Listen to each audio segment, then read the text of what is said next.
Cock. Survivor Specialist Phil and Will are back, and the Millennials versus Gen X merge episode is in the books. Man, the first word of this podcast is going to be funny. Anyway, it's in the books. The merge has happened. We've lost yet another woman. We're down to 3 now. 12 it's people insane. left. Only 3 women standing. It's ridiculous. You were just saying last week how there's a good chance 4 of the women they will make a deep run, and yet again we're down. We've lost another one. And I'm not going to lie, this probably is the one that hurts me the most. And coming into the season, I hated Michelle. Thought she was going to be a complete bore. I thought she was just going to be kind of like a waste of a spot that could have went to somebody else. I thought it was just because she was good looking and religious. And we've seen some pretty young religious people who get on the show and don't really have an impact. They're just very into, their religion. And they don't really have that much of an impact on the show aside from that. They normally go early. Thought for sure Michelle was an early, boring boot. And she ended up being a really interesting merge boot. I don't know if she's the best merge boot we've ever seen, but she's definitely a fun merge boot, definitely worthy of it's a good way to start the merge. It sucks that she goes, but at least you're oh, when you watch this season again, you'll be the merge happens. That's when Michelle goes. She was another great player. And for all anybody who's rooting for a female to win this season, you still have Hannah, and I think Hannah's going to come into her own post-merge. I don't think she's going to win, but she is definitely going to come into her own post-merge. I really liked Hannah tonight. I thought she loved had her tonight. Unbelievable last episode. She's so much fun to watch. Her mannerisms are insanely fun. But yeah, this boot, I don't know, Michelle was definitely not the most loud player, but how it all went down tonight, lots to talk about. I don't know really what Jay, Taylor, and Michelle and Will, who did they think they had? That was kind of I think they thought they had Hannah and Brett and stuff. We'll break it all down, but definitely exciting vote. Was Adam going to play his idol? Was he going to need to play his idol? That really was intense. I thought he was going to play it, and I thought he would need to play it. So did I. Yeah, so I think that might be because we like him so much, and we almost have an invested rooting interest in him. So you want him to stay, and I think that might have been playing into my mind where I'm please play the idol, please play the idol. And then when he didn't play it, I'm he's gonna go home with a damn idol in his pocket. Plus, I was kind of surprised that they voted out Michelle. I know they were trying in case Taylor got the idol, and they figured Michelle was the safest vote, but I was still kind of surprised because it seemed like Taylor, Jay, Will, Michelle really thought they had the numbers, and this would have been a great time to either knock out Jay or Taylor because they had no clue it was coming. Yeah, I was surprised it was landing on Michelle too. It was set up perfectly for a Taylor boot. He's eating food. He doesn't care. He's laughing. This was almost like last week where the Brett boot was just, put up there on a tee just so easily. Slam dunk. And then, Michaela goes home. And it was this week, I thought Taylor was going home. And I didn't think Adam really had a shot at going home because they spent a good amount of time on this reward advantage. And We'll talk about this and what we think. That got a lot of airtime. And they're not going to beef that up and then have the guy who found it go home.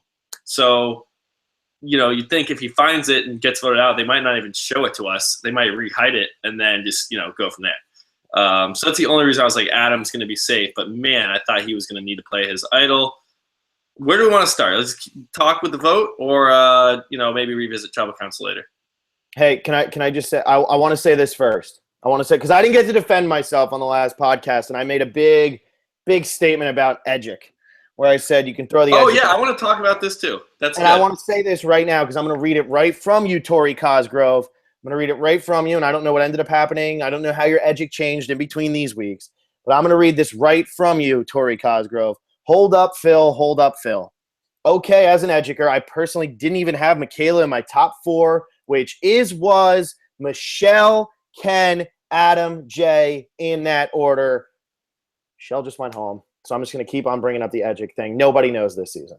Nobody knows this season. Well, I don't fill out Edgic charts, but I pay very close attention to the edit. And Michaela and Michelle were not in my top 4.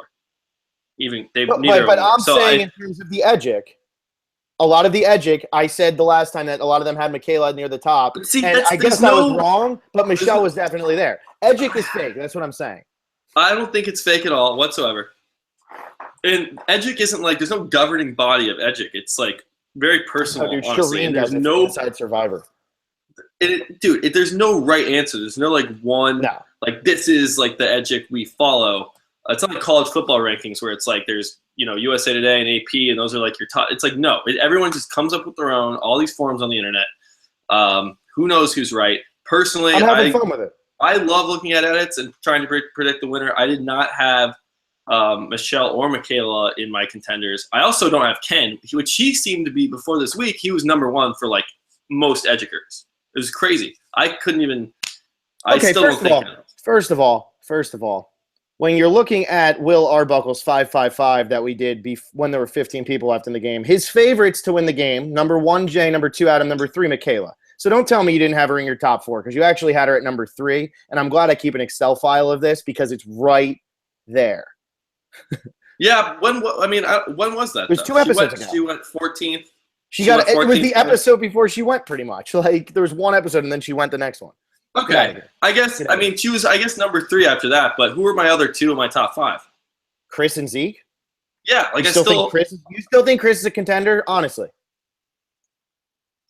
He's fallen out, but Zeke is shooting way up. Zeke's shooting way up. And I think both Adam and Jay took hits tonight, but they're still right there. I mean, it's not like I was like one of these people, one of my top 3 is even winning. Like I said, even the contenders are slipping down into 6 even. Like I think David even has a chance to win this thing. It's a shame. It's a shame you lose Michelle tonight, because I do think she was a contender, and I'm just busting on the Edgic people. But because I made that statement and I never got to defend myself last week, and I know there's a lot of people who are like, screw Phil. I never follow Edgic. I just like watching the edit. I'm kind of like how Will is. Like, we just watch the edit, and like I don't ever put MORN next to people's names. Like, that doesn't mean anything to me.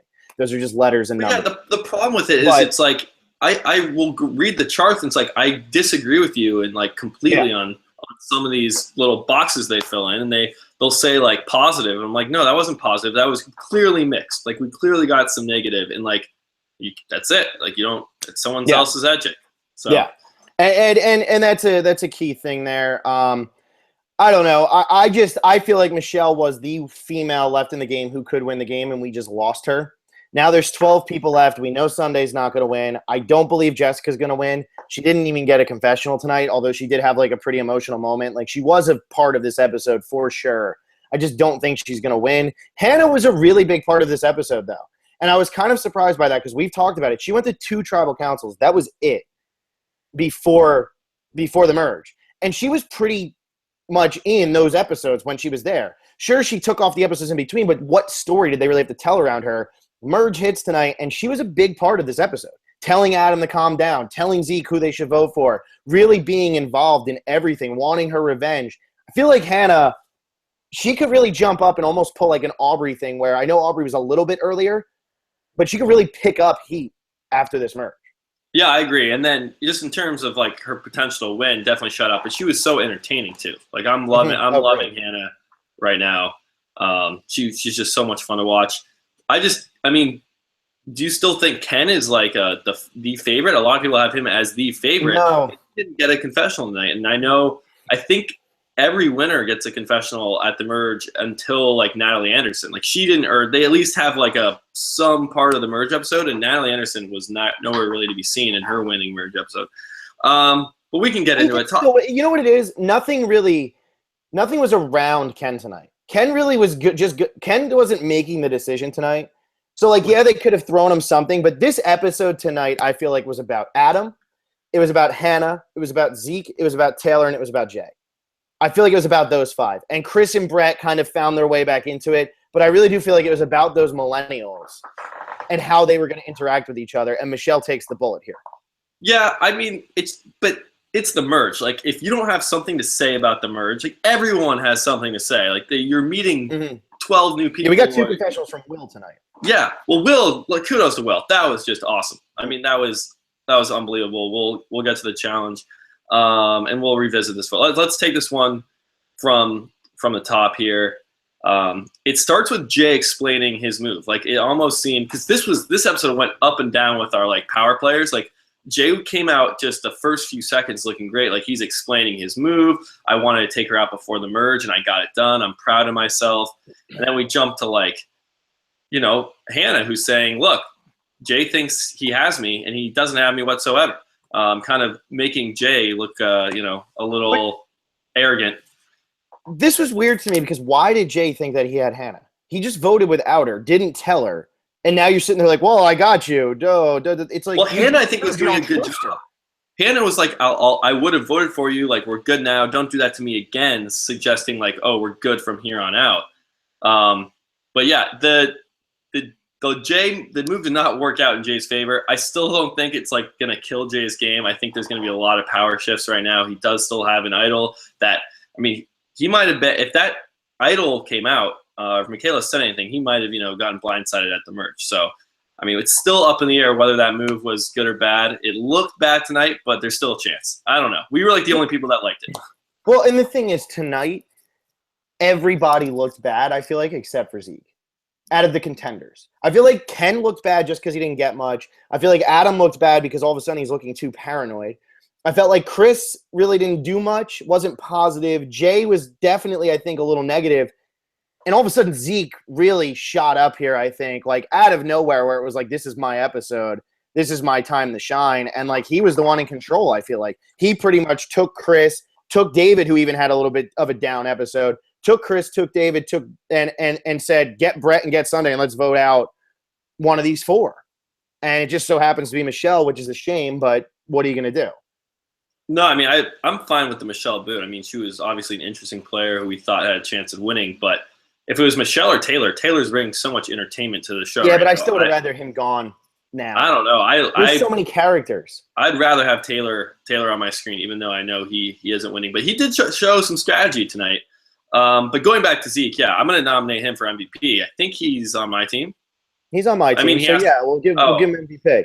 Who else? Do I have anybody? Do I have Will? Please say I have Will. You have Adam, Brett, Taylor, and Will, yeah. Well, I'll go Will then. I mean, that challenge performance. I mean, if anybody was listening, though, you heard him say Zeke first. So obviously, yeah. I mean, I don't know how Zeke doesn't win MVP this episode. Right when they hit the merge, he's calling things out. He's noticing that Jay's starting to hit it off with Ken and Chris, and there might be a bro down alliance. He says he wants his nerd alliance. Was really like you said, crucial in getting Adam, Hannah, then with Chris and David. So yeah, I do give it to Zeke there. The thing about Jay, though, he was so mixed because a lot of times when people are described as like not trustworthy, it's really in a negative light. Hannah and Zeke both described him as charming and positive, and he has like this mystique, and he's like pretty genuine when he talks to you, but like they know he's not trustworthy because of his move, not necessarily like that he's because the move on Michaela, not that he's like this bad, deceptive guy. It wasn't like an attack on his character. It was that, wow, this guy is good at the game and he's playing really hard. And people might say, wow, Jay's being called out as a threat this early. That's not good for him. Go watch Micronesia. Just go watch it. Go watch the premiere. Go watch episode 2. They're calling out Parvati consistently throughout the entire season as a deceptive, charming threat. She was not painted in a negative light, but she was painted as not trustworthy. It's so similar. So anyone thinking, wow, Jay is now exposed, I don't think that's a good argument for, he can't win now. Yeah, I agree. And we have a lot of questions about who we think can win. So I think we just keep going into the merge here. I loved the reactions of all these tribes when they finally merged. And Brett's another one. Brett's starting to pick up a little steam here. And I think that he might be getting the nick at it where like he picks up steam and then goes right after the merge. But he's picking up a little bit of steam, and his reaction, like when he found out he was merging, he was so excited. I thought this was really fun. They go there, and then they go to Takali, and like they're getting ready to go, and Adam's all excited because like this is a big thing. And even like the Vanua tribe, they were like, oh my God, we're actually like merging. And this is where like, Brett was like, I was on the bottom, and now I have a chance. If you're Michelle, you have to be saying to yourself, finally, I'm not the next target. And then you end up being the target. Right, and that's so sucks. Yeah, we were like, please, can that tribe not lose? That would be such an obvious Michelle boot. Let's get her to the merge where she can kind of get her feet in the ground. Not happening. But tonight, it's so much better for her to go this way than if she just gets booted on that tribe, because tonight was a little bit more intense because you have her or Adam, two people who are very well liked right now. And instead of just being like, oh, we know it's going to be Michelle, it's like at least she hit the merge. She had a chance. She's aligned with the wrong people and obviously didn't get close enough with Hannah, who probably forgot about her, and Chris and Zeke and David. Yeah, exactly. I mean, Chris, Zeke, and David flipped on her immediately. It's almost like she had just no relationship with them at all. I mean, I know we saw that farting scene. That might have been more revealing to the game than we first thought. It wasn't just strictly for humor. Mhm. And she said in that scene, I'm not going to change myself for the game. Well, that's if you don't adapt, you fail. We see that on Survivor a lot. That was kind of the whole theme of second chances or second chance. Like, if you don't change what you did before, you're going to, you're going to lose. You're going to fail. And if you don't adapt and change the game, you're going to fail. And it seems like that's why Michaela went home last week when she's like, we have our numbers. It doesn't matter who goes home. I'm not going to adapt to anybody. Let's have it all planned out. Same thing, Michelle. So that seems to be a recurring theme, in this season and pretty much all seasons. Like, it's a big part of the game. You got to adapt. Yeah, and I think that somebody like Jay will be very telling next week. He's still got the idol, so I don't think Jay's going to go next week, but it'd be very telling for his winners edit if he can adapt to now being down seemingly 9-3 in numbers. But when there's still 12 people left in the game and they start breaking up a small alliance, there's always cracks. There's always cracks. That group of 9 is not that tight. You saw that they weren't huge on Adam tonight. Like, didn't seem like they were really like, oh man, we love Adam. And it seemed like it took a lot to get them all to pull together. And I think that that's going to be very telling going forward. And they might try to take out one of these bigger threats like a Chris or a Brett, who are likable, big guys who could win some challenges and win the vote at the end. They might try to take them out a little bit earlier because they really don't need them. Yeah, I mean, we say it every time. Whenever it's like a huge difference in numbers, that's exactly when the moves happen. People feel comfortable saying, okay, we can vote out one of our 9 because we'll still be up 8-3. We can vote one of our 8 out, we'll still be up 7-3, and the 3 slowly work themselves back into the game. And then at 7-3, there's an idle play. Now it's 6-3, and it's just like now people are starting to get worried. I mean, it always happens. It'll be so much fun to watch. I think the voting block thing is super, super likely for this season because people are playing so hard. People are, going to be less bitter on this jury. Like, oh, you flipped on me or you blindsided me. Like, that's going to be more respected, I think, than it was last season. I think they all genuinely were excited to see each other at the merge. It seemed like they were just even like Taylor stealing the food, which I guess would probably be the next thing we get to. Taylor stealing the food. Brett was like, oh, I'm not going to call him out. And then Adam goes down and like sits there. And even when Brett called him out, it didn't seem like anybody's really that mad. It just kind of was like, man, like Taylor being Taylor, there he goes. Exactly. Taylor played it off wonderfully. And at Tribal Council was so funny. I mean, the medical emergency thing and Jeff going around asking people if they're hungry, and Taylor doesn't get it and he doesn't care. Like, he just doesn't care. And what are you going to do? Like, that's how Taylor is. You can't really, change him. Before we get to, that whole scene with Adam and Taylor, Adam finds this advantage. This is an odd one for me. I'd like to get your thoughts. It's a little bit weird, I think. I don't like it. I just think that this is a way to really stir the pot. Like Adam said, if it's a loved one visit, he's going to raise his hand and say, Probst, I'm taking that. That is exactly what Survivor wanted when they planted this reward. They are going to have a loved ones challenge, and they want this thing to be there at that time, because if somebody steals a loved one visit from another player, you want that loved one visit, but do you really want to steal it from somebody who's supposed to vote for you at the end? Do you know what I'm saying? I know exactly what you're saying, and that's my first thought was loved one. This is going to be a loved one visit, and whoever, like, if he plays it, he's not winning. Like, this seems like a curse more than anything. It's like almost like the vote doubler, the vote stealer. It's like a kiss of death. Like, if you use that, it's not going to work out for you. Even if it's like a food challenge, like a food reward, or like a volcano surfing or something like really cool. If someone wins a challenge and then you're just like, nah, dude, no, I got it. Like, that's not going to go over well at all. And if you do play that and you get to pick people to go on reward, you have to choose the winner anyway. Yeah. So, I mean, that's the only thing I can really make up for that. You get to choose the winner to come with you, and then you get to pick who else goes. And I guess that's the only time it would like be used in the correct way. But man, if the family visit happens, I would hope Adam wouldn't play it for that. But it is the example he used. Well, and you got to think he also knows his mom is at home with cancer. This is probably playing into his mind where it's like, I can win that. I can get some information on it. And I think Adam, after tonight, is in a tough spot. I think it's bad enough when you have to pick people to go on reward with you. Now you have to pick somebody to take a reward from. Man, that's tough. Honestly, you gotta do it when when it's like, I don't know. What if he's like not on the winning tribe? Because they sometimes split up, or like winning team. They split up into teams, and it's like next week it's 6-on-6 for reward. and he's on the losing tribe, can he just say, like, what, bump one of them off, or like swap the whole team, or like how does that work? I don't know. I really don't know. I mean, you would think it would just be bump one of them off. You wouldn't think they would swap the entire team. That seems like it would be ridiculous and a little overkill. Yeah, because then it's like, why'd you just have the challenge? It'll be interesting to see. I mean, it's always fun when these players use these advantages, other than the advantage they're used for, to build trust. And this is what Adam tries to do here. I like the move going up and catching Taylor and then say you're not going to tell anybody. I like that move, but definitely a little too quick jumping in. Yo, let's vote for one of your allies. Yeah, and why did he so badly want to vote out Will? Like, why so badly did he want to be like, we need to get rid of Will, we need to get rid of Will? Like, that just was so quick, and it seemed like a very poor strategic move. I mean, I get it. I get the Will vote just because Jay's the power guy and might have an idol and is, he has a lot of people coming in with information, but it's like, yo, let's just knock out his henchmen. That might be easier. Or just the whole pitch, I feel like hang out with Taylor for a night and talk nothing about Survivor. Don't talk about the game with Taylor, especially with Taylor. Go have some whatever they had, the dried bananas and mangoes and stuff. Just sit on the beach, bro out, like you said, just for a little bit, a bro show.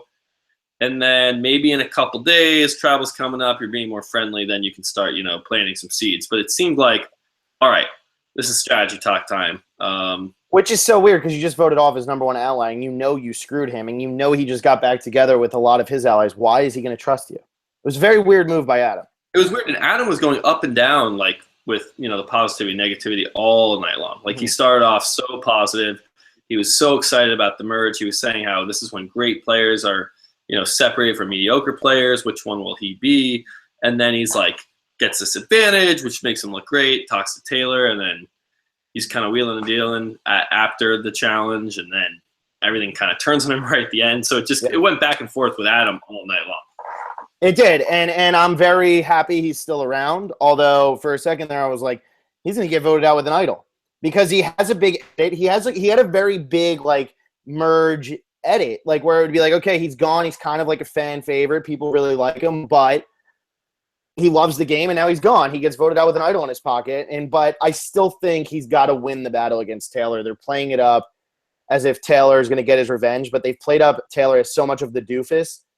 I don't think that he can possibly overthrow Adam. Yeah, I don't think Taylor's going to be the one to do it, though. Jay might, or Jay Chris definitely might. Chris might get wary. Even Zeke. I mean, Zeke and Hannah were like, yo, they might even vote Adam. Well, Zeke said it was just so weird that vote. Yeah.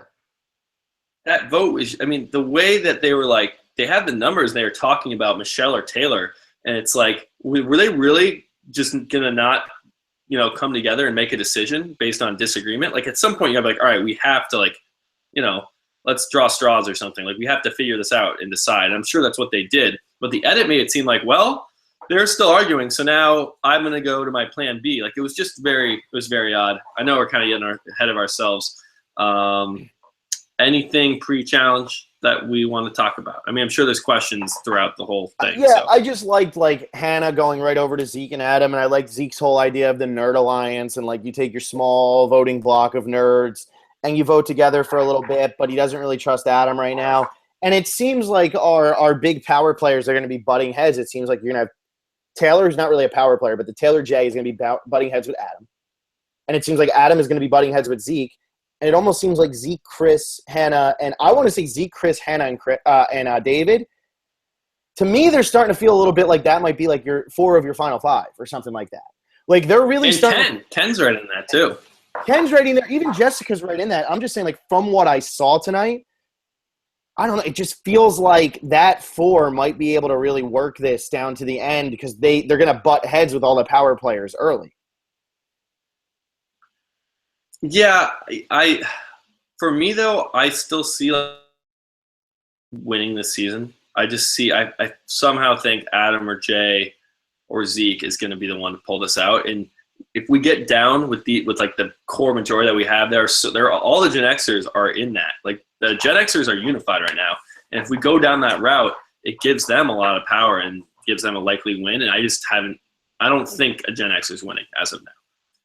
No, that's a good point. And I do, man, I don't know. We'll see how this goes. This is a very fun merge episode, though. Not the best merge episode we've ever seen, but I think it's relying so much on the strength of the characters more than the strategy. And the strategy is almost taking a backseat to the strength of the characters. There's still a lot of strategy, but I think that the strength of the characters is what's shining through right now on the season. Yeah, I mean, I just thought the editing was awesome. Like, you're headed into that vote where it's either going to be Adam or on one side, then Taylor or Michelle. So, like, when 3 people are up, we always like that when it's not A or B. And then one of them has an idol. He may or may not play it, or he may or may not get votes. So there's like a lot of stuff bouncing around, which made it super fun. Let's try to build up a case here for Will for MVP. I'm going to take a stab at it. I mean, I've already kind of said I think it's Zeke, but in case anybody thinks maybe Zeke is playing too hard or didn't like him this episode for whatever reason, you can vote for Will, because Will, at 18 years old, a high school kid, goes out and wins the first individual immunity, and just an awesome challenge. Like, that challenge is pure endurance, pure willpower. And he knew he was going, like, he knew he was on the block, and honestly, if he loses that, he probably goes. Like, that was the target the whole time.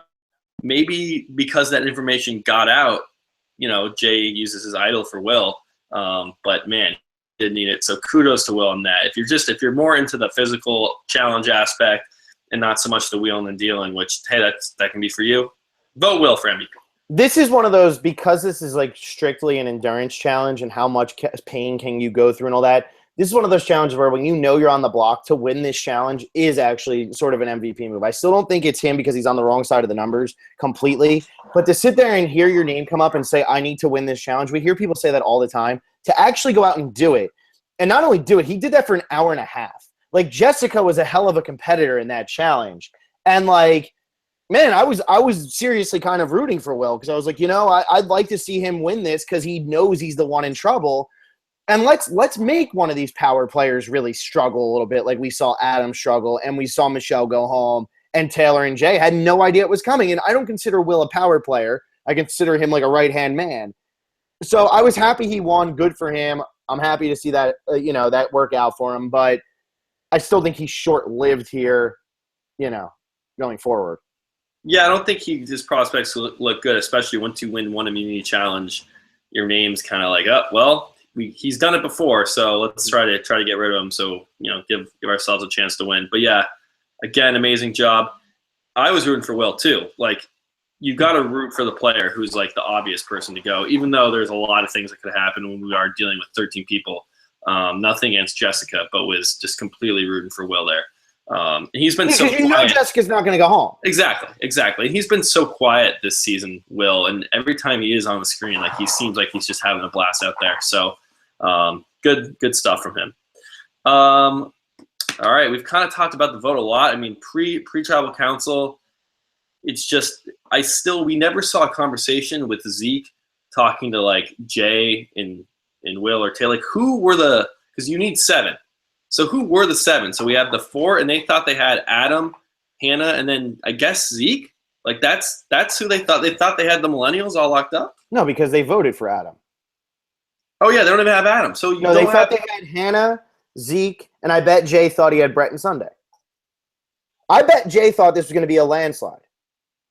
Yeah, I don't understand how, and it doesn't, why didn't we see any confirmation with Brett and Sunday? Like, once we hit the merge, I didn't see any interaction between Jay and Will and Brett and Sunday, even though they just voted together last week. Like, there was nothing. And that could have made the vote even more interesting, more suspenseful. But I was thinking, like, either they're going to flip on Adam or it's going to be Taylor going home in a landslide. I never thought, like, Jay worked the numbers himself. The only way Adam was going to go home was if, like, Hannah and Zeke were like, he's going back and forth too much. David's getting nervous, and they're like, screw it, we'll all vote Adam, and it could be like 12-1, which would have been insane. 12-1, and he plays his idol. That could have been crazy. But yeah. Yeah, I don't think Hannah is ever going to trust Jay again. And because she tried to vote with them and twice, it didn't work out. And I think Hannah and Zeke were with Adam the whole time. It's just Zeke seems like he's very good at convincing people. And it seems like Hannah is probably really good at just being like, please, whatever happens, I need you, I need you, I need you. And I buy it. Yeah, and I mean, we kind of were talking about this on the predictions. Like, you look at like Zeke, Hannah, and Adam, and Zeke's totally tight with David. Like it's the nerds. They're like fitting in with that Gen X group. Like they fit in super well. We had Michelle at Tribal Council saying sometimes it's just who you like and get along with. Like they get along with the Gen Xers. This makes complete sense. Like this is how this was a very likely possibility going into this episode. And it's just like, now what do Jay, Taylor, and Will do from here? Like they're so on the bottom. They're so on the bottom it helps them out. They almost feel like Malcolm, Reynolds, and Eddie. And you just hope that they don't make the stupid move of playing 2 idols to get rid of Phillip. Instead, they use their idol smartly and they get rid of a contender. Yeah, I hope so. And it'd be fun if they do end up finding another idol. Could be good. Did you ever think, like, there's not another idol at the speech? I never thought for a second. Like, would Adam? I bet Adam just thought that he had the only idol. I don't know if he, like, you got to be thinking if all 3 idols, you're not thinking all 3 idols are found. So you're thinking maybe there is one more. If only That's 2 true. Okay.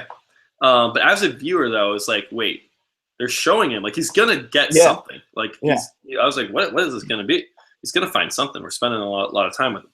All right. Do you want to, head in the comments? I mean, Tribal Council, I thought was so much fun. This cast, they're just so casual at Tribal Council. And they're, like, just laughing it up. And it's so weird. It's fun to, yeah, it is it's very weird because the votes have been so intense. And we were always kind of left in suspense, at least, in these recent episodes. But the survivors they don't seem to be like that nervous. Like Adam was clearly nervous, but he wasn't like, I don't know, wasn't like heated whatsoever. No, I think that he knew that everybody was in his corner by the time he hit Tribal. Yeah, he had to have known. Like he wouldn't have taken that big of a risk with your idol. Like if you're a little bit unsure, you're going to play it. But it's just like Taylor stares at Adam, and Adam's like, he's just staring at me, and Adam's just laughing. And just like, you nervous, Adam? He's like, yeah, I am. Don't worry, Jeff. I'm nervous. Yeah. I mean, he should be because he's clearly coming up on people's radars now. So who's LVP here? Like, are we really going to do this right now? Is Adam going to be the LVP? No, because I don't think so because he found an advantage and he's still in the numbers, and they voted out an adversary to him. And Taylor, I just thought his game took the biggest. I just think his game took the biggest hit out of everybody. You think that took the biggest hit? You think that took a bigger hit than Jay and Taylor tonight, who literally have 3 people now? I think a lot based on edit too. Not even just looking at the numbers. Yeah, I could see a lot based on edit. Numbers are going to shake up. We have a lot of stuff going on. Like Alexa and I did go through the circle. I forget who did comment their circle, but there's a lot of game left to be played. I'm talking mainly from like an edit perspective. Adam's winning chances, at least for me, went down significantly after tonight. So who are you saying then? Because I find it hard as I look at this. I see Zeke. I see Jay. Do you have Adam at 3 at least, or do you have somebody else ahead of him? Man, I mean, I don't know, unless it's like Adam's recovery after this, but it just wasn't. Like, we have his allies that at the beginning of the episode that were saying, hey, we love Adam, great to have this Nerd Alliance. And at the end, they're like, wow, we might write his name down. We can't trust him at all. Like, he's not trustworthy. Like, he took a big dive from, like, his whole perception as a character. I do definitely have Jay and Zeke in my top 2 spots. I still think David had a really kind of subtly nice episode. Just him in that little conversation saying, man, we should get out Michelle. He's talking about splitting the votes or like who do we put who's least likely to have an idol, all this stuff. Like he's so like, I don't know, he's so with it. And it's such a big improvement from the beginning of the season. I'm really impressed with how David's playing. It would be such a fun winner in David. He'd be like the Cochran that we all wanted and deserved. Like a first time winner Cochran. Yeah, and what I'm finding like so weird about this season is it almost feels like everybody can win, but at the same time, it almost feels like there's 2 people who can win. And it's a very weird dynamic because like you sit here and you're like, well, Jay's not really getting a winners at it, but he could win. Zeke's not really getting a winners at it, but he could win. And then you look and you're like, Adam, okay.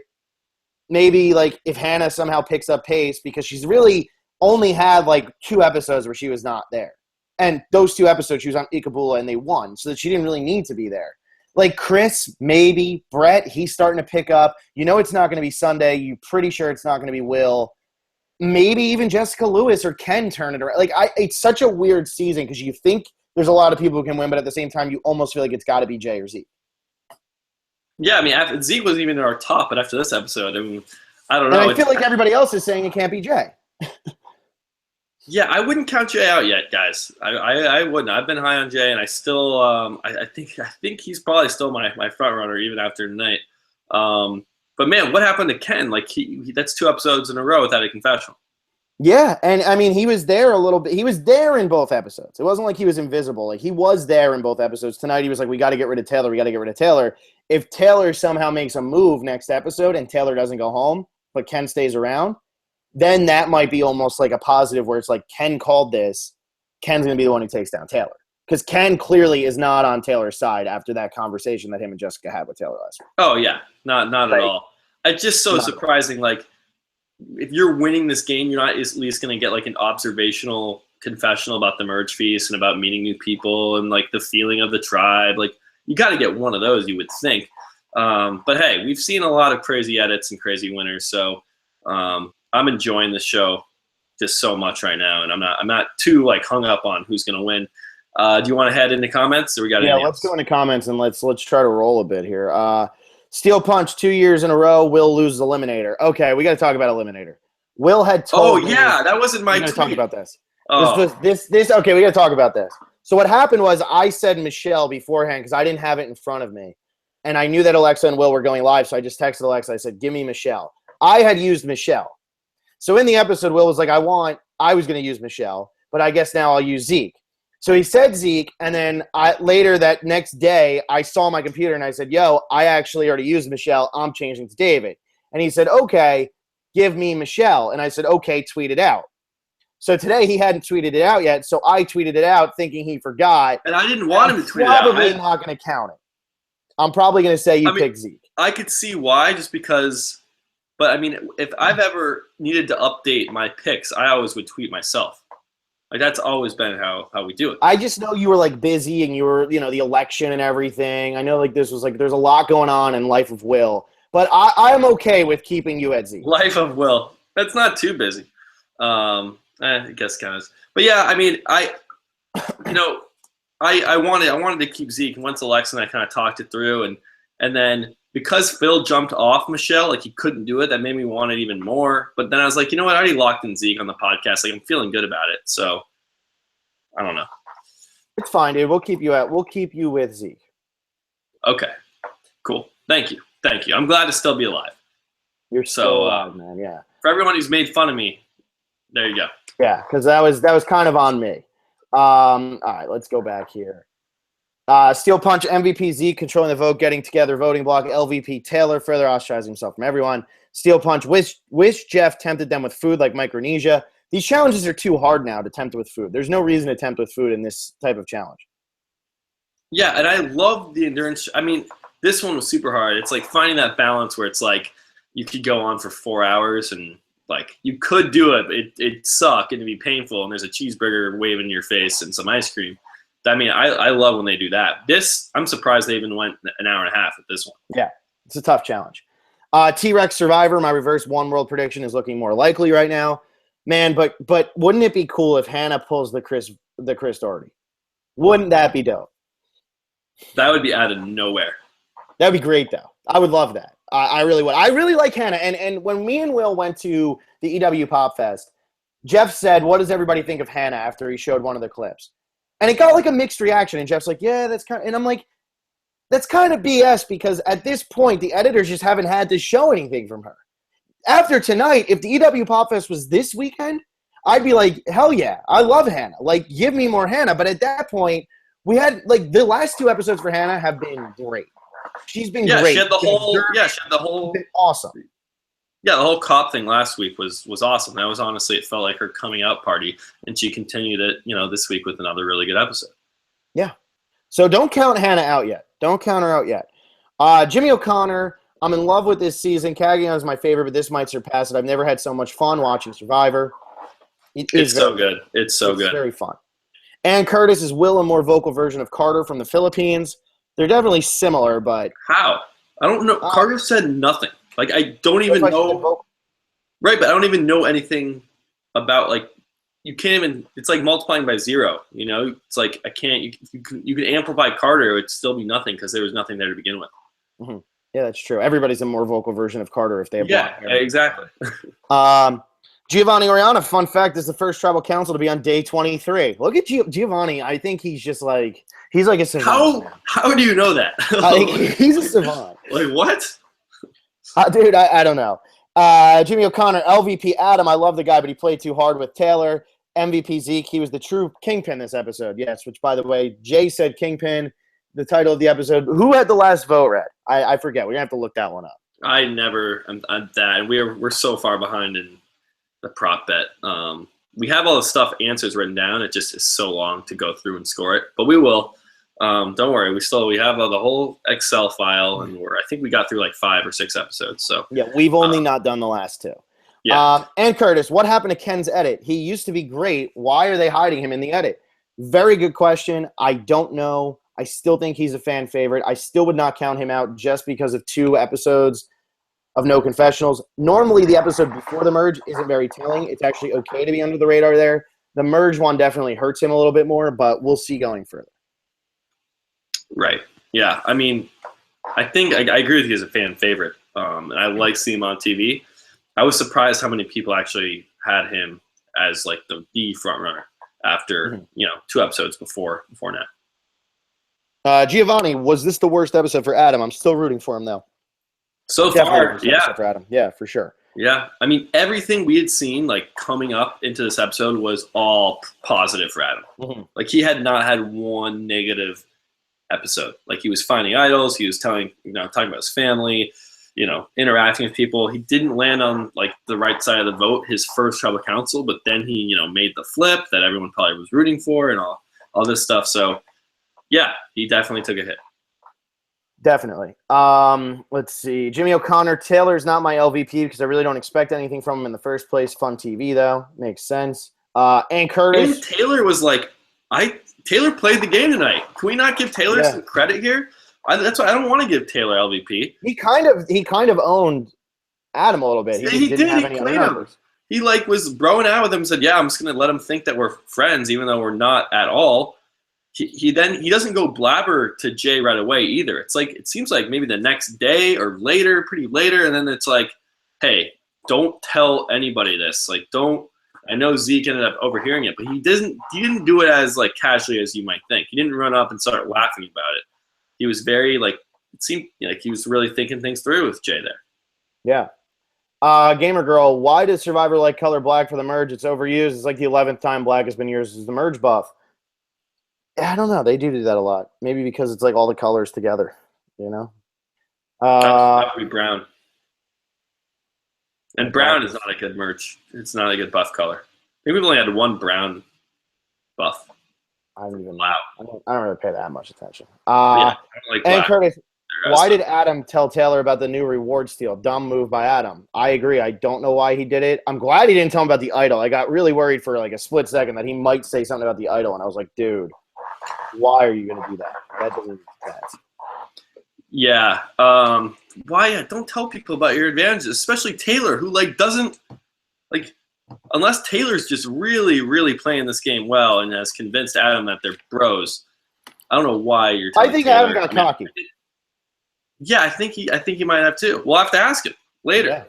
Yeah. I do love Adam's whole when the idol was about to play, he was looking around nervously, as if who has it? Who has it?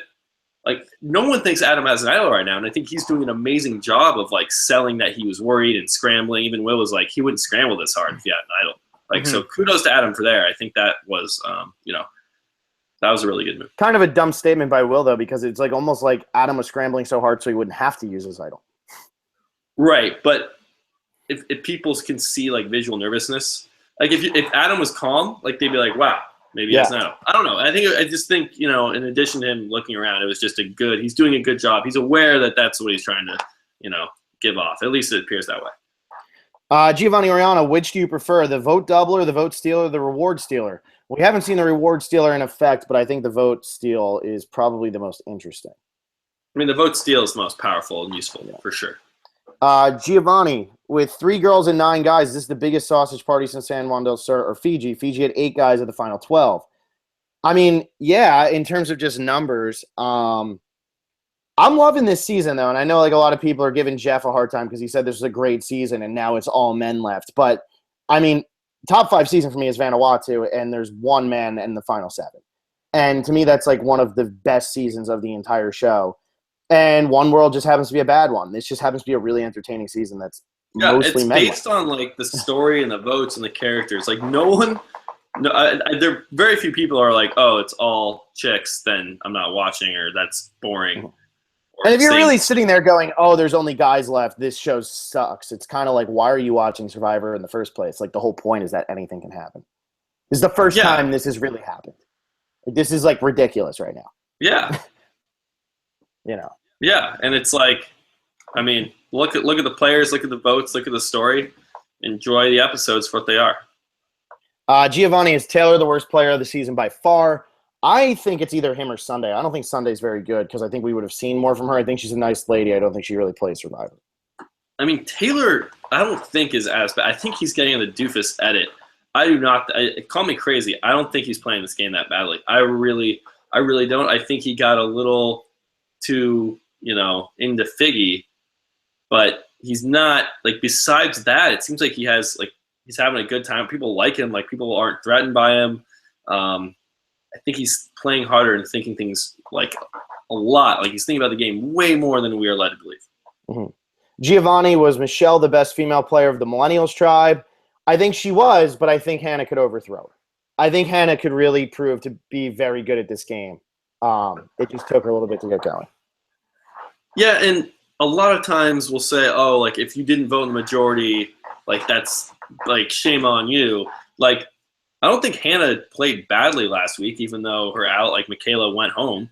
Like, that happens. Or, like, when Adam sided with Mari and Mari ended up going home, like, that doesn't make you, like, you had a bad episode or you're a bad player. So Hannah, I think, has actually been pretty solid throughout the season, even though, she didn't wind up on the right side of the vote that one time.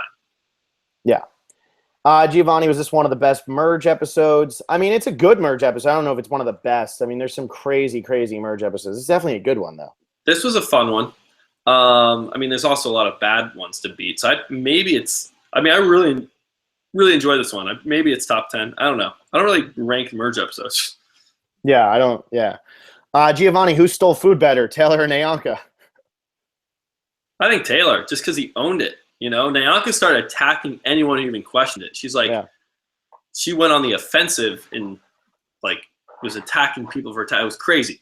Taylor the best one. I mean, Tyson and Jarvis are going to be like the MVPs for that for a long time. I don't think anyone's topping them. Yeah. Harold Rice, how does Michelle compare to other merge boots such as both Nicks, Cass, JT, Sarah, Josh, Corinne, Rory, and Kobe? I think she's a respectable merge boot. She wasn't huge. She was good, though. She's a good player. I wouldn't mind seeing her again.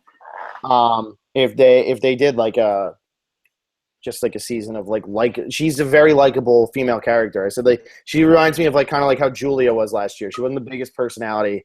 She was always thinking, though. She was always like playing really hard, and she was fun. She kind of reminds me of Sierra a little bit. Yeah, she reminds me of Sierra a little bit too. I think Sierra's a little bit more negative. I think Michelle's more of like a positive person. I do love Sierra, though. I'm not saying this negatively. I'm just saying, like, Sierra's much more willing to just be like, get out of here. Whereas I think Michelle was kind of really good at playing the social game. She just was social with the wrong people at the end. Yeah, I hear that. I mean, I don't need to see Michelle play again, though, honestly. Yeah, but you know what always happens, and I always go back to this. Heroes versus villains, we had Candace and Danielle DiLorenzo. Right, like, she's better than those people. But that's what I'm saying. Like, Michelle, to me, is definitely somebody who could come back and play again. I mean, if you're looking at the next season cast, which we've discussed, look at some of the females on that season. To me, Michelle's better than a good. Yeah, I'd rather see her than Sierra. Or Sarah. The worlds apart Sierra. Yeah, or Sarah. Seriously. And at this point, I'd rather see her over the other Sierra. Moving on. Yeah, he's only played once. Yeah. Larry Miller, who's playing the best? He thinks Taylor. He has the social game of Colton and Shannon from Nicaragua. He definitely has a good social game. He's not as vicious as those guys. He's a nice guy. Who's playing the best? Man, it's tough. Maybe Zeke. Tonight really seemed like Zeke. Zeke seems to be good with everybody. I mean, Zeke has been, and he's been pretty prominent. I think Zeke is really in a great spot, and that's just after tonight. I mean, he had the best episode tonight. It's just crazy that because Jay and Adam took huge hits tonight, so now this question is like much harder to answer. Yeah. Giovanni, MVP Zeke, LVP Taylor. Giovanni, again, do you think Jay's move is good considering he now voted in the minority and lost the number on his side? I think it's still up in the air. You got to see how this plays out. It seemed like everybody was still going to vote out Taylor before they voted out Jay. So it's, he's good at keeping the targets somewhat off his back. I lost you completely. Yeah, are we back? I'm back. What happened there? That was the worst we've ever done. Yeah, I just couldn't hear you. So it's probably me. I don't know. Maybe it's you. Who knows? Let's keep rolling. Keep rolling. Giovanni, do you think any of the guys will do what Jeremy did and have a bunch of shields and be the biggest physical threat? There's a lot of shields left in this game, that's for sure. I don't know if anybody's really thinking like that, though. Yeah, it's interesting. You definitely want to keep Chris around because people are threatened by Taylor, Jay. Yeah, there are a lot. Yeah. When there's so many, I think people are like, well, we go to Chris, then what's that going to do for us? We go to Jay, what's that going to do for us? Like when there's so many challenge threats, people might, just say, hey, I'm going to not worry about the challenges. Those will play out how they'll play out. Let's get strategic threats out. I think I want to draw attention too. David killed it in that challenge for somebody who sucked at challenges so bad, and Hannah did pretty good too. But David lasted longer than a lot of people, and I know it's a small person challenge, but he was probably still in a lot of pain. And good for him for hanging in there and proving a little bit. I mean, yeah, you don't want to be a physical threat. Nobody's ever going to look at David as a physical threat. But good for him being able to hang in there pretty tough for a while. What if David wins this thing? He could, dude. He really could. It seems like it might be crazy, but he's improved so much. I really think he's had great episodes recently. He's being a part of the majority, and he's kind of he's voicing his opinion. He's getting along, but he's not in too much power. He's not a physical threat. His arc has been incredible already. Honestly, he might be peaking too early, if anything. Yeah. No, it's a good point. It's an interesting edit for him. Giovanni, who's the bigger threat, Chris or Ken? I think they're both I think they're both in the same boat. I think either one could win. They're both pretty good at challenges. Both, for me, it's if either of those people were going to end up winning this game, they wouldn't be as quiet as they are because they're not quiet people. They have interesting things Ken's to a pretty say. Quiet dude. Yeah, but he's insightful and he has a lot of interesting things to say. I mean, right off the bat on that Gen X tribe, Paul says, we're going to get those millennials, and Ken's like, hey, don't underestimate him. He's not, he speaks his mind, and he's getting along with people. It's if he were ending up your winner, you would see more of him. I mean, when that doesn't happen, when people who win, you look at Danny or Natalie White or Michelle. I mean, Michelle wasn't as quiet as those two, but those two previous winners that I just mentioned, they're quiet people in general. They're naturally not that expressive, especially to the cameras. So I don't know. You'd think Chris, he's a funny, big, likable guy. He's always making jokes and laughing and really a big competitor in this game. Haven't heard much from him. That's a good point. Larry Miller is Shireen Bye. I feel like you're not even listening to me tonight. You're just dead, and you're like, I guess that's a good point. I mean, do you want me to say anything else? It is a good point. No, I just think you've said a lot. Either you really like my points tonight, or I do. I think that you're spot on with that with Chris because Chris is a loud guy. I don't think you're spot on with Ken because I think Ken is a quieter guy. But if you really want me to go into this, Chris is a loud guy. Chris was loud in the first episode. Chris has a very clear sense of, I want to run through this game and win it. And we haven't gotten that since really episode 1 or 2. We haven't gotten much from him in terms of, I'm going to destroy them. Really, actually, since the Paul boot, the next episode when Lucy went, he was a big part of that. And then he kind of died down a little bit. Yeah, he's fun, but I still don't think we're hearing enough from him that would make him say he's going to win this game. And I think you were right earlier when you said a Gen X isn't going to win. Gotcha. Okay, I'm just making sure you're there. Just I'm wondering. here. I mean, I'm absolutely here. my points are too good. That's fine. That's fine. That's fine. I want you to know I'm listening. Larry Miller is Shireen bias in her Edgic analysis. I honestly don't read it. I just know she does it for Inside Survivor. Dylan, hope Adam can recover. He was one of my favorites pre-merge. Glad he didn't go home tonight. Sad to see Michelle go. And that's like a good place to be in, I think, hitting the merge, when you're sad to see somebody go, but you're also happy the person they were up against didn't go. It's a very good place to be in at the merge, because with this many people left, that might not always happen. When Adam didn't play his idol, I was like, oh no, oh no, oh no. And then I'm like, you know what? I guess like they have the numbers. Like I guess they didn't flip on him. And then I just started thinking, wait, is this Taylor or Michelle? And then once Michelle's name came up, I was like, holy crap, like Michelle's going home. Like I really thought it was going to be Taylor. So they got me, even though the majority seemed like, oh, they're going to play on Vote Together. Didn't think Michelle would be the target. Thought it was going to be Taylor. I didn't either. I thought it would be Taylor, because I didn't think that they would think Taylor was going to get the idol. Giovanni, are Jay, Taylor, and Will the new Three Horsemen or the Three Stooges? So the Three Horsemen were what I had. No, they could be the Three Horsemen. They're not that unlikable, though. They could be more like the Stooges because they're funny. Well, they are in Fiji, too. So they can be a new rendition of the Horsemen. Yeah, but they're likable. Those Horsemen sucked. I didn't mind the Four Horsemen. You always say you hated them. I didn't like they had like a good plan, and then Dreams just like screwed everything up. Like they could have taken over that game if it weren't for Dreams. Yeah. I think they were boring though, and I also think Alex is like one of the most ridiculously bitter humans to like maybe ever walk onto Survivor. So Alex was fun. I thought he was a good time. Sorry. Adam Heinrichs, do you think a Taylor David alliance is going to happen back from the summit? It's a good question. David did kind of hint at this a little bit tonight. He said they kind of want to vote out Taylor, and he was like, but I don't know, like, who I want to go. And it was a little bit. And you don't remember, that was shown. Of course, but there's a lot of reasons why they could have shown that. Until I see something that really is like Taylor and David getting back together, I'm going to go ahead and say that we were reading way too much into that scene.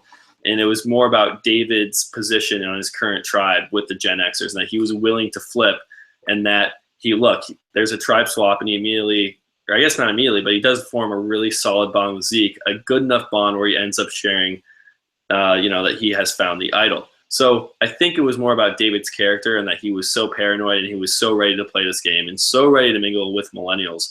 And that was pretty much what it showed, and we've seen that play out at least with him and Zeke. Yeah. Adam Heinrichs is the last Twitter question. Is Sunday destined for Final 3 with 0 jury votes? I don't think Sunday's going to make Final 3. I think Sunday might get like 6th or 7th place. I think she's actually a number on the wrong side of whatever alliance is going to hit the Final 3. Yeah, I could also see it. Yeah, she could take an idol pretty easily. I mean, we still have 3 idols left in this game. They're probably going to – people play their idols, Yep. Unless the Final 3 is Jay, Adam, and David, all with their idols unplayed. People are going to get idled out, and she, Will, and Brett seem like really good candidates for that. Or someone might get voted out with an idol too. That's very likely. Yeah. No, it's almost happened tonight, man. CVB, do you think Sunday is one of those players who's very strategic but just being left out of the narrative by editing? Kind of like Liliana in Fiji, Mitchell in the Australian Outback, huge strategists that they just never show. See, that's really hard question to answer because we're not seeing it. So I don't know. I mean, if you look at where Sunday was, she flipped on Paul, right? She voted against Paul. Yeah. Did she vote against Lucy? Yeah.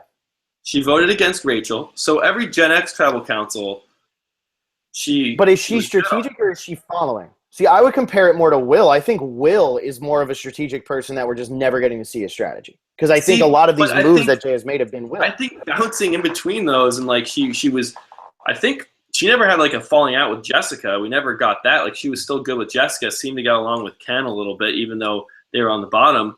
And then like she's really good with Brett and Chris. Like she's right in the middle there. And I know you could say she's falling around, but that takes some like nimbleness to, always be, coming out on top of the majority and not pissing anyone off. She seems to be really good with Millennials too. They like her. I mean,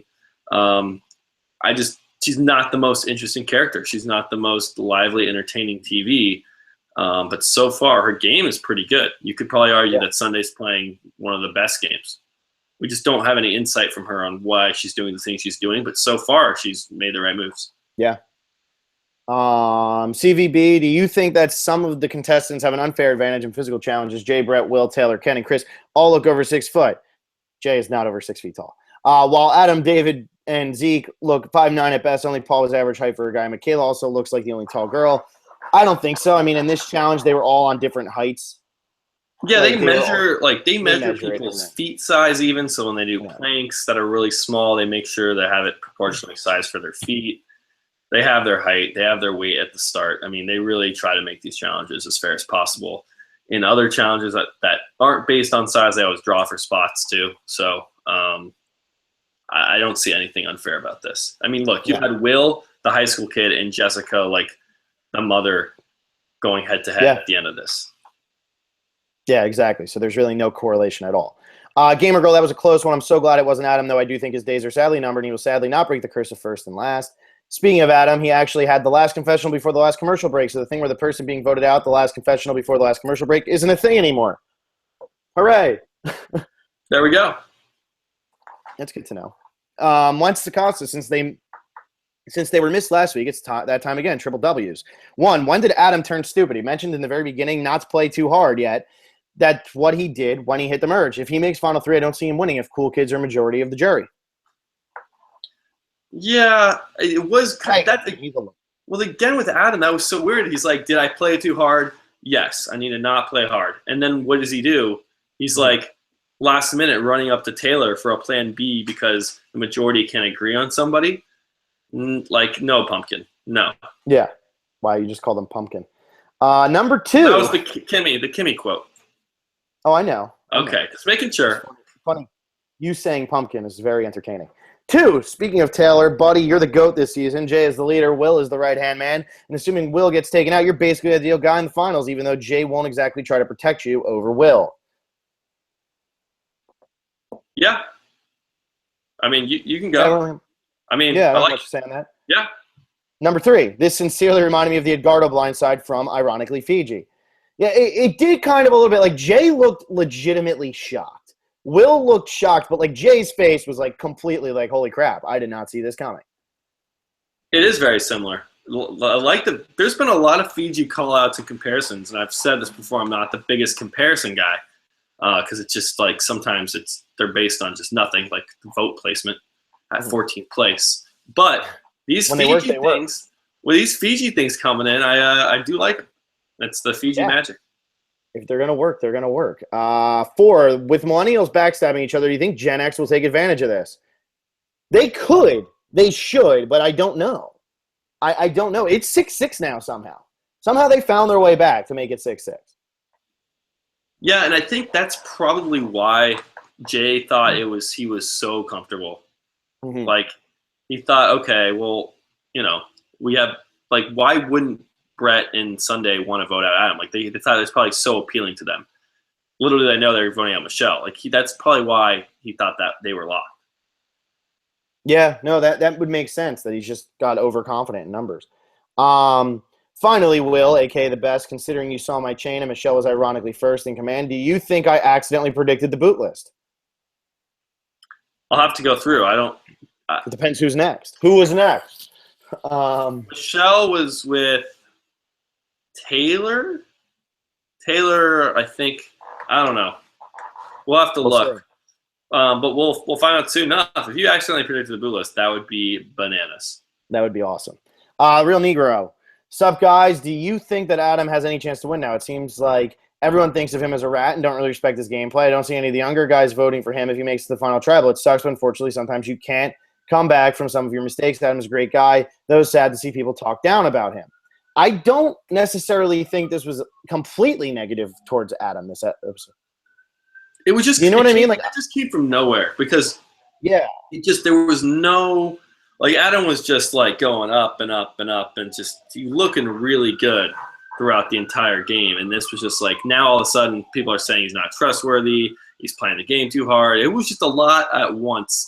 And it kind of, I was like feeling bad. Like, I felt bad about it. Like, when they started, it's like, I think of Adam as a friend, even though I've never met him or talked to him. It's like, besides getting him his 2 buffs, I haven't said a word to him. So, but it still is like, man, stop calling Adam untrustworthy. Like, he's just playing the game. He loves Survivor. I like how personal you took it. Gregory Fuller, I think Adam is going because the villain of the season, going to be the villain of the season. He's going to be the main reason for a lot of people being voted out. I think he'll get voted out in 4th place. That could happen. Or, I mean, if he's the villain of the season, there's a chance he votes. He blindsides so many people. He sits at the end, and they don't want to write his name down for the $1 million. That could always happen too. Yeah. You can keep going if you want. I'm listening. No, go for it. Go for it. The Real Negro. I think the episode really changed my opinion on who may win. Jane Adam had a bad episode. If I had to pick a winner right now, I'd pick David. I think he is playing the best game right now, and he has strong relations with mostly everyone. And if Zeke can keep the idol a secret, I think David, Zeke, Jess, and Ken will be the Final Four. What are your guys' thoughts? It's a very, very possible Final Four. Yeah, I mean, the David thing would be – if David wins, that would be so anti-Edgic because he's not the type – it's like he was so over the top early. But, man, he really is coming around. And I would put him right up there as a contender for sure. Yeah. CVB, before the vote, who's at risk? Jay, Taylor, and Adam.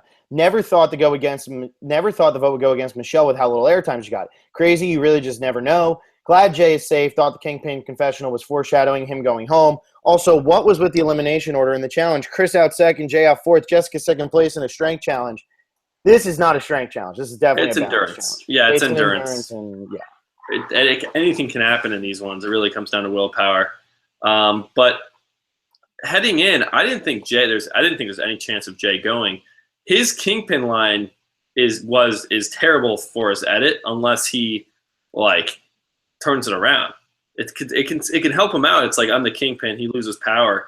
He's on the bottom 9-3, and then that's like his story. It's how he was too arrogant, and now he's going to learn from his mistakes and adapt and change and ultimately come out on top.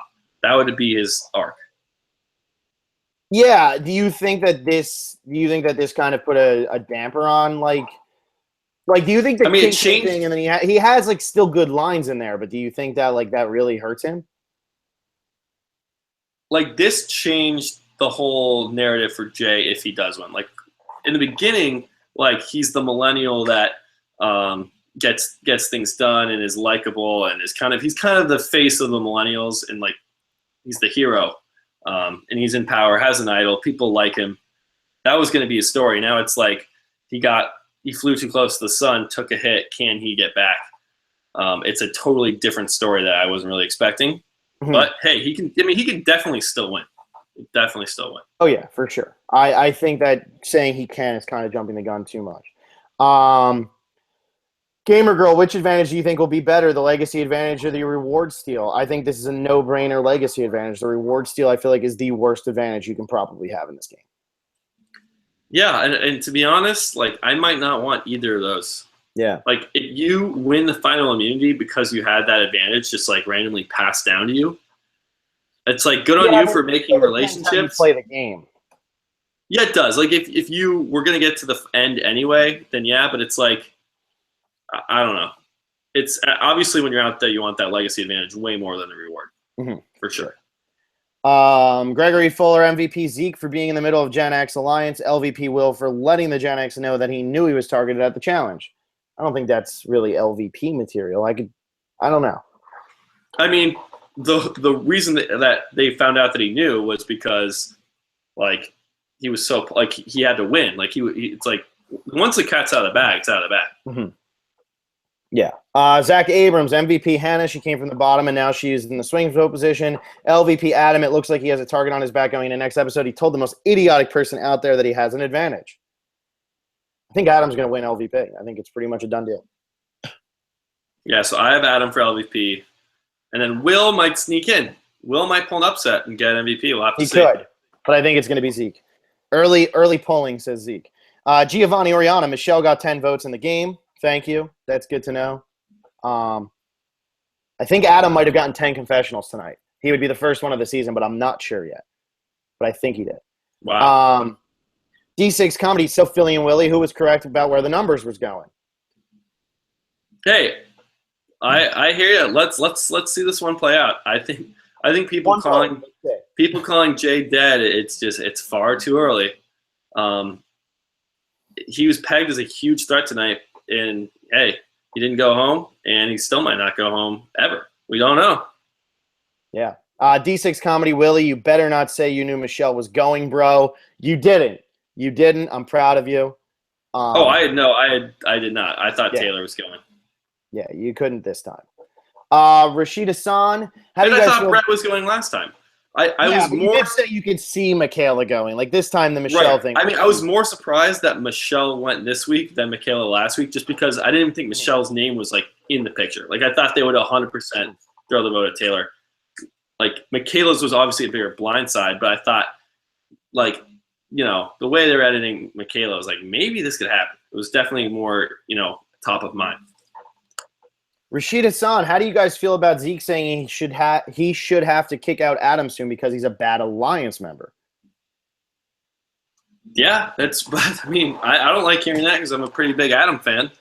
I have him number one in my. But it makes sense because I think Zeke's realizing how much of a competitor Adam is and how he's always thinking long term, and you don't really want to be in alliance necessarily with somebody who's really strategic.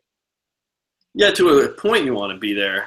It's kind of early to get him out now, but I think the thing that scares Adam or that scares Zeke and Hannah is Adam running around, you know, up to Taylor, you know, half hour before tribal. Like that's what's freaking them out because that's what makes you can't work with other people when there's so many numbers left. It's like, oh, we have a group of 3 in their alliance. If Adam pisses off just anyone in that Gen X alliance, then Hannah and Zeke get lumped in, and they don't want to be lumped in with that because they weren't running around. They weren't scrambling. They were trying to decide who to vote for. I see where they're coming from. Yeah. I think that Adam hopefully will realize he needs to chill. I think he will chill, and I think he'll realize he needs to. It's just right now he hit the merge and he got too excited, and I think he will be smart enough to kind of just like try to. I'm just so crazy. Like this David thing, like it's starting to really. Because I just said a Gen X I don't think is going to win, and now I'm just thinking about David and how like he has an idol. He's in the majority. He's got millennial friends. He's got Gen X friends. Super likable. Not a challenge threat. So true. Like the more I think about this, it's just stacking up in David's favor, which is really surprising. I mean, it really would be a shock. It would, but it could happen. Giovanni Oriana, I'm glad Will won immunity. Definitely showed willingness and willpower in order to win that immunity necklace. I bet he's bragging about that when he returned to high school. I certainly would be. I mean, yeah. That was cool. Yeah. I wish I was playing Survivor in high school. So do I. Last comment, Wences Acosta. Live comment. Is everyone finally jumping on with hashtag Team Taylor? Man, no, I still think Taylor's very short-lived. Dude, he's one of my favorite characters on this season. Like I do like him. He absolutely is. They're all so great. It's really tough, dude. He's so fun, but they're all really fun. I mean, we've lost Michelle back-to-back. Before that, we lost Figgy. It's 3 really, really fun, good characters that we lose back-to-back-to-back. And whoever we lose next week, unless we lose, like, Sunday, we're losing a pretty good character, I feel like. And we're not losing Sunday next week, I don't think. Yeah, I don't think so either. Just, man, Taylor's always smiling. He's got his mouth open and these wide eyes. He just goes, yeah.